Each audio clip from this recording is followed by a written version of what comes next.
La Clé des Mystères vous présente sa chaîne en espérant qu'elle vous plaise. N'hésitez pas à mettre des commentaires pour nous dire ce que vous en pensez et si vous souhaitez plus d'informations sur d'autres idées, nous serions ravis de les partager. La sorcière de Blair. Vous avez sans doute déjà vu ou entendu parler du film, le projet Blair Witch.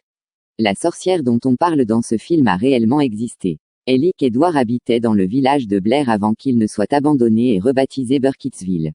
Sur de vrais ou faux témoignages d'enfants, elle était accusée de sorcellerie pour avoir attiré chez elle des enfants pour leur prendre du sang. Elle fut jugée coupable, abandonnée au milieu des bois et attachée à une charrette en février 1785, personne ne la reverra vivante. Au même moment la légende de la sorcière de Blair apparut, les enfants mouraient et on accusa aussitôt une malédiction lancée par Ellick Edward avant de déserter le village en novembre 1786. Quelques 23 ans plus tard, on retrouva un livre, Le culte de la sorcière de Blair, qui passa pour être de la propre main d'Ellie. Elle y faisait de son jugement injuste où l'on recherchait les marques du diable sur son corps, racontait aussi les souffrances des villageois persécutés par une femme et un être semblable à un singe à pied de cheval et tête d'homme. On découvrit son signe, des poupées de brindilles liées par du tissu et des poils de cochon. Mais la légende ne s'arrêtait pas là. En 1886, une jeune fille du nom de Robin Weaver se perdit dans la forêt. Plusieurs jours s'écoulèrent et ses parents s'inquiétèrent gravement. Une expédition de secours fut formée pour parcourir la forêt afin de trouver la jeune fille égarée. Pendant que l'expédition la cherchait au fond des bois, Robin Weaver revint seule. Cette dernière affirma qu'elle se promenait dans les bois et qu'elle y rencontra une vieille dame qui ne marchait pas, mais semblait flotter à un pouce au-dessus du sol. La dame prit la jeune fille par la main et l'emmena dans une maison dans les bois, où elle laissa la fille dans le sous-sol, promettant de revenir. Robin Weaver s'assit par terre dans le sous-sol pendant longtemps, attendant le retour de la vieille dame, mais commença à avoir peur et s'enfuit. Elle retrouva le chemin du retour. Après que Robin Weaver soit revenu seul, l'expédition de secours n'était toujours pas rentrée.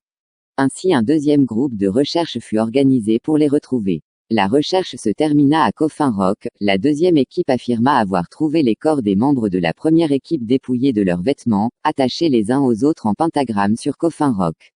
Leurs intestins avaient été sortis et répandus au centre. Sur leurs poitrines, mains, pieds et front, des étranges cryptogrammes avaient été soigneusement gravés dans leur peau. Ils revinrent à la hâte en ville pour des renforts, mais quand ils furent de retour à Coffin Rock, les corps avaient disparu. Il y avait des évidences de sang et de cordes sur la roche et l'odeur de la mort planait dans les airs, mais les corps ne furent jamais retrouvés. En 1940, plusieurs enfants disparurent de la ville de Burkittsville. Très vite des soupçons se posèrent sur un ermite du nom de Rustin Parr. Il vivait seul dans une maison dans les collines de la forêt de Blair appelée de nos jours forêt Black Hills. Un jour Rustin Parr arriva en ville et déclara « J'ai enfin fini ». Quand les gens lui demandèrent ce qu'il voulait dire par là, il ne fit que se répéter, si bien que les autorités locales décidèrent de monter dans sa cabane et y découvrir l'horreur. Ils trouvèrent au sous-sol de la maison des traces horribles de meurtre et de torture. Cette tombe était visible par des pierres empilées les unes sur les autres. Quand ils commencèrent à creuser, ils trouvèrent les cadavres des enfants disparus.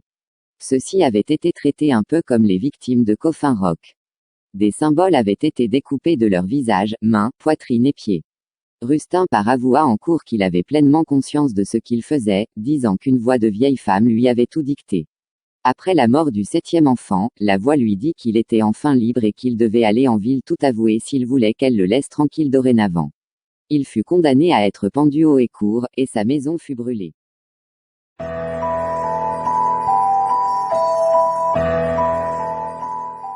Merci de nous avoir suivis. Si nos vidéos vous plaisent, veuillez mettre un petit like et vous abonner. À très bientôt pour des nouvelles vidéos.